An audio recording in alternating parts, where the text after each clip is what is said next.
Hey y'all, welcome to another episode of Thoughts of a Rambling Mind. As you know, I only make videos when I'm intrigued, and of course, I'm intrigued. Leave comments down in the comment section, guys, and also please subscribe. I always read and respond to every comment. It really helps me out. Thanks, y'all. So, this video is going to be about how Terrence Crawford can beat Errol Spence, and this is the second part to the video. Now, in the first part of the video, I discussed Terrence Crawford and his boxing ability and how he could dominate and damage Errol Spence if he sticks to the Kell Brooks style of fighting.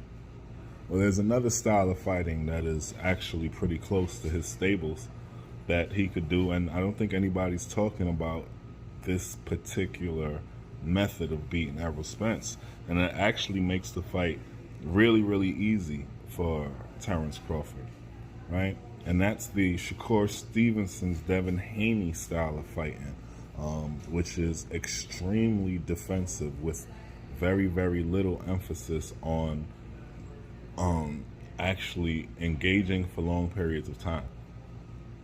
Okay, this style of fighting would be extremely difficult for Errol Spence as Terrence Crawford's feet are faster. Errol Spence is lacking in a lot of areas when it comes to footwork. He is really good at cutting the ring off though. So Terrence Crawford, I still think, in a completely defensive mode, staying at range, keeping out of the harm's way when it comes to body shots and heavy contact, hitting and moving, could easily win this fight. Errol Spence, we've all talked about, you've seen some of my videos where I spoke about his attention span and his lack of focus. Also, I spoke about his susceptibility to the uppercut and the right hook and his mouthpiece issues, right? So if Terrence Crawford is able to maintain his distance, and then when Errol Spence does, if and when he does cross that threshold and is able to get inside, Terrence Crawford can use a step back right uppercut, right hook combo, right? And he can just feed Errol Spence those all fight long, because Errol Spence is particularly susceptible to those punches, right? He leans over forward and he comes forward consistently. So he'll be open for those punches, all right? So Terrence Crawford will basically have to be consistent as far as his training is concerned and as far as his ego is concerned, which of course, as we've discussed, is Terrence Crawford, I think, is his biggest issue. It will be his ego in this fight. If he decides to take the path of a defensive fighter, stick and move, hit and don't get hit, I think he'll have a lot of success against Errol Spence. And I think most people know that. I think maybe even he knows that. I think he'll make it a more difficult fight than he has to. I think he will engage. But there is a trump card like Terrence has. And if the fight does get a little hectic, a little bit too heated for him, he can always resort to fighting at distance. Jab, move. Errol Spence has a pretty strong jab though, you know?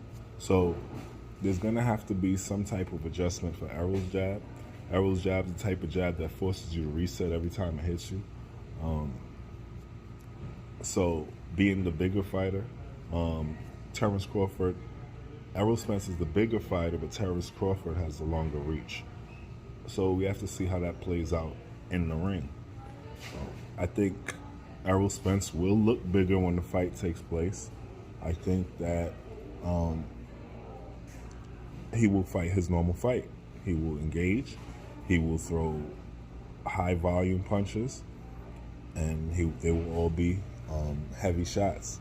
And Terrence Crawford's ultimate goal in order to win in this manner would be a points victory.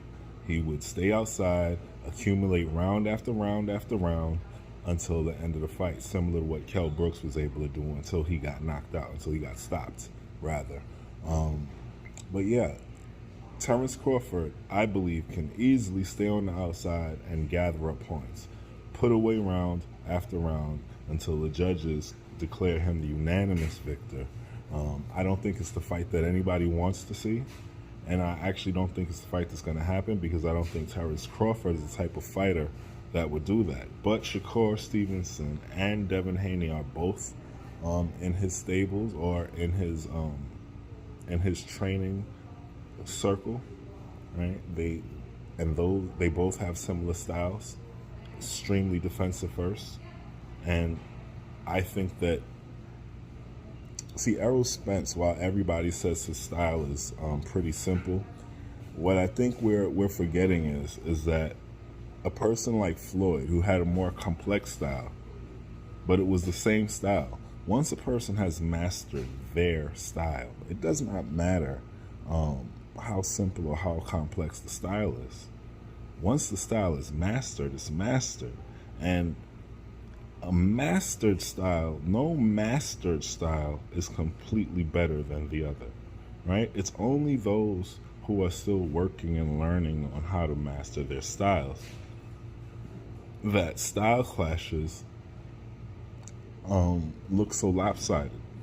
But when styles are mastered, they should perfectly offset each other.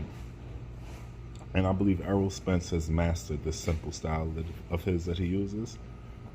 And I think that the optimal goal for anybody that wants to challenge the style is to pick apart the style's weaknesses and not worry so much about Errol Spence's weaknesses. Errol Spence's weaknesses will show themselves once you decipher what's wrong with the style. And what's wrong with the style is it's not built for range fighting.